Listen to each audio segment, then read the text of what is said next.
musharaxa jagada madaxweyne xisbiga kulmiye mudane muuse biixi cabdi ahna gudoomiyaha xisbiga oo ay weheliyaan madaxda sare xisbiga kulmiye agaasimayaasha guud ee wasaaradaha dhalinyarada iyo ciyaaraha iyo warfaafinta xildhibaano xisbiga kulmiye ka soo jeeda ayaa kormeer ku tagay garoonka almadiina iyadoo ciyaartii ugu dambeysayna ay ku dhexmaraysay kooxaha iskugu soo hadhay tartankaas oo lagu xuseeyo marxuum maxamed daawud oo ka tirsanaan jiray saxaafadda Soomaaliland oo kal hore geeriyooday xisbiga kulmiye ayaa daqiiq qalabyo sportisa kooxaha garoonka ku ciyaaraya guddoonsiiyay Axmed Yaasiin oo ku hadlayay magaca guddida qabanqaabada tartanka ayaa sharaxay maraaxilka tartankaasi soo maray aan ku xusayno koobkan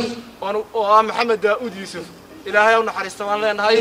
waxaana kaloon aad u salaamaya oo aad ugu hadlinaya dhammaan bahdii warbaahinta ee kala gudwaneyd ee ka soo qayb gashay koobkan alxamdulillah bilowgii rabadaan taayaan bilownay gabagabadii oo maanta taaganayna gudoomiyaha ayaa koobka nagala qayb galay aad baan ugu mahadcelinayaa xogayaha golaha dhexe xisbiga kulmiye Mustafa Waxdad ayaa isna madasha ka hadlay xisbiga kulmiye uu barbar taagan yahay dhalinyarada waxa uu gudoomiyaha xisbiga kulmiye ahna musharaxa madaxweynaha mustaqbalka uu barbar taagan yahay oo hiil iyo hooba la barbar taagan yahay dhalinyarada qayb kasta ay yihiin waa loo farxad meel kasta ay joogaanna wuu ugu tagaa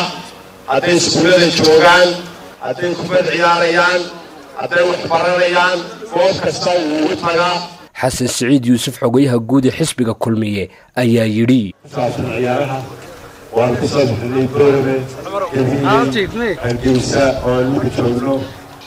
markaa waxa weeyaan mujaahidkaa dhintay saxaafadda asalkoo qoraya ilaahay jibada dooraayo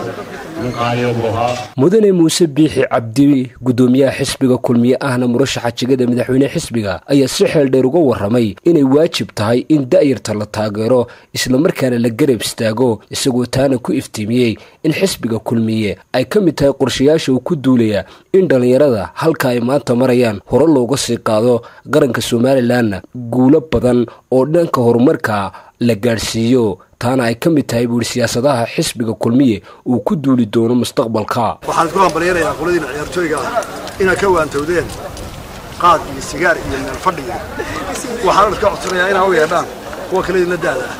ee meelaha ku xunaya qaadka ee diyaarada fadhiya ina ka soo kaxaysan marka ina kuwan u gubtaan soo kaxaysan ciyaar waxaan bari rajeeyaa mustaqbal waxaan bari rajeeyaa Ridwaan Caydiid Ismaaciil Akiid telefishinka qaranka Jamhuuriyadda Soomaaliland Hargeysa.